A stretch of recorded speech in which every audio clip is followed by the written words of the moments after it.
বর্তমানে স্মার্টফোন বাজারের অবস্থা কিন্তু খুবই খারাপ, এত বেশি খারাপ যে মানুষ রীতিমতো কনফিউজড হয়ে যাচ্ছে যে সে আসলে কি স্মার্টফোন কিনবে। যে ফোনের দাম ছিল আগে 10,000 টাকা সেই ফোন এখন আপনার 12-13,000 টাকা, যে ফোন ছিল 15,000 টাকা সেই ফোনের দাম এখন অলমোস্ট 20,000 টাকা। এখন মার্কেটের অ্যাকচুয়ালি যে সিচুয়েশন, যে শুধু যে বাংলাদেশের অবস্থা এমন ব্যাপারটা এমন না, সারা বিশ্বেরই কিন্তু ক্রাইসিস চলতেছে। এন্ড এই খারাপের মধ্যে ভালো স্মার্টফোন খুঁজে বের করাটা কিন্তু খুবই টাফ। সো মার্কেট সিচুয়েশন চিন্তা করে এবং মার্কেটে এখন যে স্মার্টফোনগুলো অ্যাভেলেবেল আছে সেগুলো যাচাই করে আমি আপনাদের জন্য 5টা স্মার্টফোন নিয়ে এসেছি। তো যদি আপনার বাজেট 15,000 টাকার আশেপাশে হয়ে থাকে অথবা 15,000 টাকার নিচে হয়ে থাকে তাহলে এই ভিডিওটি আপনার জন্য। দেখুন, শুরুতেই বলে দিয়ে এক্সপেকটেশন আপনি হাই রেখেন না, কারণ আপনার এক্সপেকটেশন অনুযায়ী আপনি আপনার বাজেটের স্মার্টফোন এখন পাবেন না। দেরি না করে দেখি যে 15,000 টাকা বাজেটের মধ্যে কোন 5টা স্মার্টফোন আপনার পছন্দের লিস্টে রাখা উচিত। সালামু আলাইকুম, আপনাদের সাথে আছে আমি রিশাদ, আপনারা দেখছেন Rishad the tech. So channel নতুন হয়ে থাকলে অবশ্যই সাবস্ক্রাইব করে ফেলুন। শুরুতে যে স্মার্টফোনটির কথা বলবো সেটা হচ্ছে ইনফিনিক্স স্মার্ট 20। ইনফিনিক্সের স্মার্ট সিরিজটা অ্যাকচুয়ালি আমার পার্সোনালি অনেক ফেভারিট। আমি অ্যাকচুয়ালি ইনফিনিক্স স্মার্ট সিরিজের বেশ কিছু ফোনের রিভিউ করেছিলাম, সো সেই জায়গা থেকে অ্যাকচুয়ালি এই ফোনটা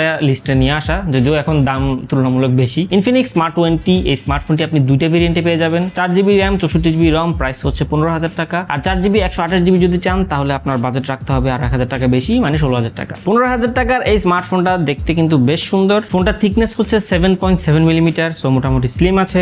IP64 রেটিং, ডাস্ট প্রুফ বলতে পারেন, আপনার ওয়াটার প্রুফ না, সো পানিতে চুবাইতে যায় না। তাছাড়া ডিসপ্লে হিসেবে ব্যবহার করা হয়েছে 6.78 ইঞ্চের একটি HD প্লাস ডিসপ্লে, যেটার পিক ব্রাইটনেস নিডস হচ্ছে আপনার 700, এবং এই ফোনটার ডিসপ্লেটা কিন্তু আপনার 120 হার্জ রিফ্রেশ রেটের। বাকি ক্যামেরা যদি দেখি, ফোনটার রেয়ার ক্যামেরা হচ্ছে 8 মেগাপিক্সেল এবং ফ্রন্ট ক্যামেরাও 8 মেগাপিক্সেল। সো রেজাল্ট আপনি অ্যাকচুয়ালি অ্যাজ ইউজুয়াল পাবেন, মানে 9-10 হাজার টাকার ফোনে অ্যাকচুয়ালি যেরকম রেজাল্ট পাইতেন এখন আপনার 15,000 টাকার ফোনে সেই রকম রেজাল্ট কিছু অ্যাকচুয়ালি করার নাই, কারণ ফোনের দাম বাড়তি। চিপসেট হিসেবে ব্যবহার করা হয়েছে মিডিয়াটেক হেলিও G81 আলটিমেট। এটা আলটিমেট লেভেলের আপনাকে পারফরমেন্স দেবে ব্যাপারটা এমন না। G81 আর G81 আলটিমেট দুইটাই কিন্তু same chipset. Ultimate actually generation update বলতে পারেন। ব্যাটারি হিসেবে ব্যবহার করা হয়েছে 5000 mAh এর ব্যাটারি এবং চার্জিং সাপোর্ট করে আপনার 15 ওয়াট, এবং এটাতে কিন্তু রিভার্স চার্জিং এরও ফিচারটা আছে, মানে এই ফোনটাতে আপনি 5 ওয়াটের রিভার্স চার্জ করতে পারবেন। LPDDR4X এর র্যাম এবং eMMC টাইপ স্টোরেজ। সো মাথায় রাখবেন এটা দিয়ে কিন্তু আপনি কোনো হাই লেভেলের গেমিং করতে পারবেন না, এটা একজন নর্মাল বা বেসিক ইউজারের জন্যই হচ্ছে পারফেক্ট। তো যদি দেখি তাহলে ব্যাটারি ব্যাকআপ ভালো পাবেন, আপনি দেখতে সুন্দর, যাদের অ্যাকচুয়ালি নতুন একটা স্মার্টফোন দরকার, খুব বেশি হেভি ইউজ করে না, তাদের জন্য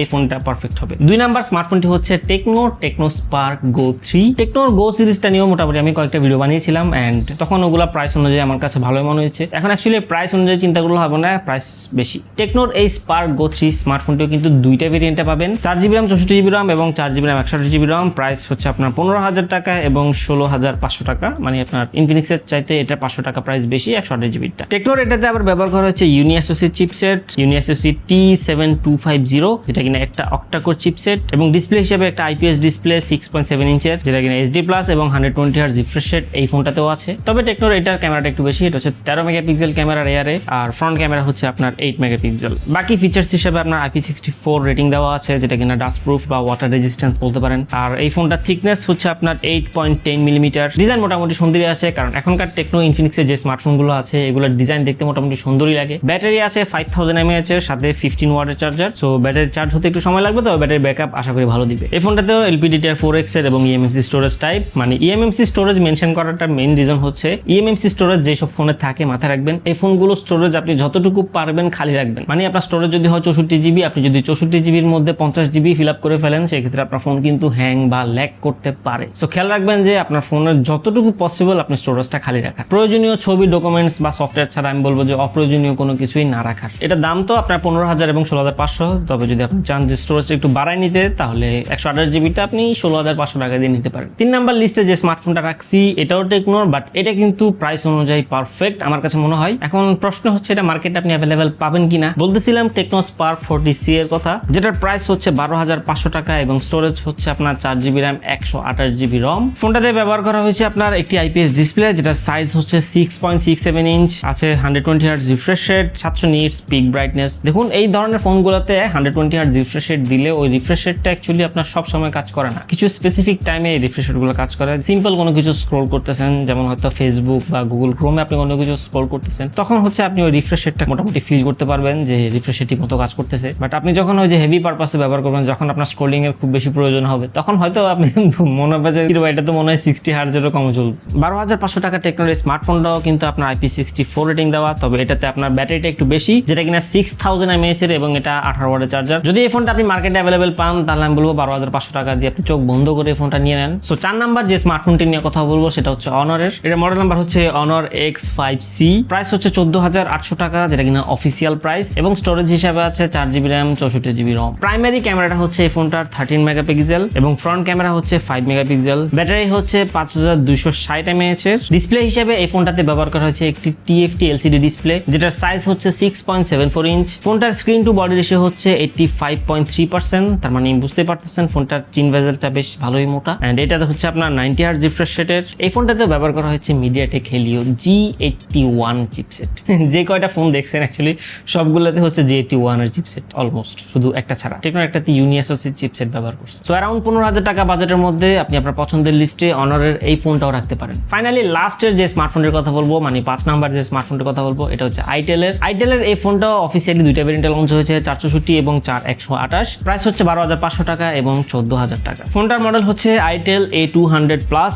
দেখতে বেশ সুন্দর, এটা অস্বীকার করার মতো কিছু নাই। তাছাড়া ফোনটাতে আছে 6000 mAh এর ব্যাটারি। তাছাড়া এই ফোনটারও ডিসপ্লে সেম বাকিগুলোর মতো IPS ডিসপ্লে, এন্ড এটার ডিসপ্লে সাইজ হচ্ছে 6.75 ইঞ্চ। এটাতেও আছে 120 Hz রিফ্রেশ রেটের ডিসপ্লে। তবে ফিচার হিসেবে এই ফোনটাতে আপনার অলওয়েজ অন ডিসপ্লে ফিচারটা আছে। IPS ডিসপ্লেতে অলওয়েজ অন ফিচারটা অন করে রাখেন না ভাই, এটা আমার সাজেশন, তাহলে আপনার ব্যাটারি ব্যাকআপ কম দিবে। ক্যামেরা সেকশনে ফোনটি রেয়ারের প্রাইমারি ক্যামেরা হচ্ছে 13 মেগাপিক্সেল এবং ফ্রন্ট ক্যামেরা হচ্ছে 5 মেগাপিক্সেল। আছে IP65 dust and water resistance. Battery হিসেবে ব্যবহার করা হয়েছে 6000 mAh এর সাথে 18 ওয়াটের চার্জার। সো ব্যাটারি ব্যাকআপ ভালো পাবেন, এন্ড ব্যাটারি চার্জ হতো মেবি একটু সময় লাগলেও ব্যাটারি ব্যাকআপ বাকিগুলো চাইতে হয়তো এটাতে একটু বেশি দিবে, কারণ এটাতে 6000 mAh এর ব্যাটারি রয়েছে। চিপসেট হিসেবে এটাতে ইউনিএসওসি চিপসেট ব্যবহার করা হয়েছে, যেটা হচ্ছে ইউনিএসওসি T7250। ওই টেকনো স্পার্ক গো 3 তো সেম চিপসেট ব্যবহার করছে। যদি ব্র্যান্ড নিয়ে আপনার কোনো ইস্যু না থাকে তাহলে আমি বলবো আপনি আইটেলের এই A200 প্লাস স্মার্টফোনটি আপনি নেন। আপনি হয়তো এতক্ষণে একটা জিনিস খেয়াল করছেন যে যেই 5টা স্মার্টফোনের কথা বলছি এগুলোর কনফিগারেশন কিন্তু অলমোস্ট সেম,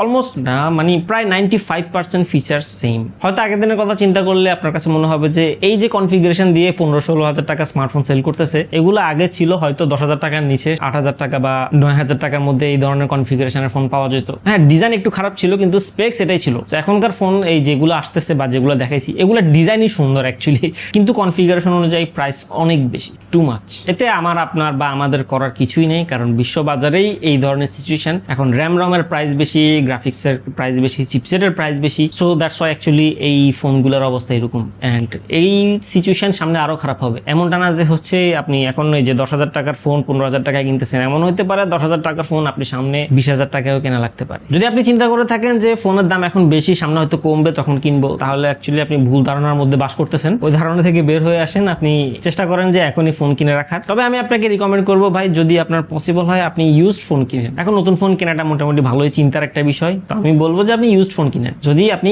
ভালো মতো ইউজড ফোন দেখে শুনে কিনতে পারেন। তবে বক্স চার্জার ছাড়া কখনোই ইউজড ফোন কিনবেন না, এটা অবশ্যই মাথায় রাখবেন। আর যদি ইউজড ফোন কিনতে হলে কি কি জিনিস দেখে কিনতে হয়, তাহলে আপনি আমার চ্যানেলের এই ভিডিওটা দেখে নিতে পারেন। আমি এই ইউজড ফোন কিভাবে কিনতে হয়, কি কি দেখে কিনতে হয় সেটা সম্পর্কে একটা ভিডিও বানিয়েছি। তাছাড়া যে 5টা স্মার্টফোনের কথা বলেছি অ্যাকচুয়ালি এগুলো নিয়ে আসলে নতুন করে বলার মতো কিছু নাই। স্পেক্স সেই বিগত 5-6 বছর আগে যে ফোনগুলো ছিল ওইগুলোর স্পেক্স, কিন্তু প্রাইসটা বেড়ে গেছে এন্ড ডিজাইনটা একটু চেঞ্জ হয়ে আসছে এই। হ্যাঁ, আর অ্যান্ড্রয়েড ভার্সনটা আপডেট হয়েছে। এগুলো সবই অফিসিয়াল ফোন। অনেকে আছে হচ্ছে অফিসিয়াল ফোন খুঁজে এই বাজেটের মধ্যে, তাদের জন্যই অ্যাকচুয়ালি এই ভিডিওটা নিয়ে আসা। আপনি যদি আনঅফিসিয়াল কোনো স্মার্টফোন কিনতে চান আপনার কম বাজেটের মধ্যে, সেটা নিয়ে যদি কোনো ভিডিও আপনাদের প্রয়োজন হয় তাহলে অবশ্যই কমেন্ট করে জানান। আর হ্যাঁ, এই 5টা স্মার্টফোন আপনি পারচেস করবেন কোথা থেকে, তাদের পেজের লিংক বা অ্যাড্রেস সব ডিটেলস কিন্তু ভিডিও ডিসক্রিপশনে আমি দিয়ে দিব। স্মার্টফোন বাজারে যে কন্ডিশন এখন বর্তমানে, এটা কি আরো খারাপের দিকে যাবে নাকি মোটামুটি একটা নিয়ন্ত্রণে চলে আসবে? আপনার কাছে কি মনে হয় অবশ্যই কমেন্ট করে জানান। দেখা হচ্ছে খুব শীঘ্রই আরেকটি নতুন ভিডিওতে। ততদিন সবাই ভালো থাকবেন, সুস্থ থাকবেন, আল্লাহ হাফেজ। এন্ড প্লিজ এই পর্যন্ত এসে থাকলে সাবস্ক্রাইব করে ফেলুন।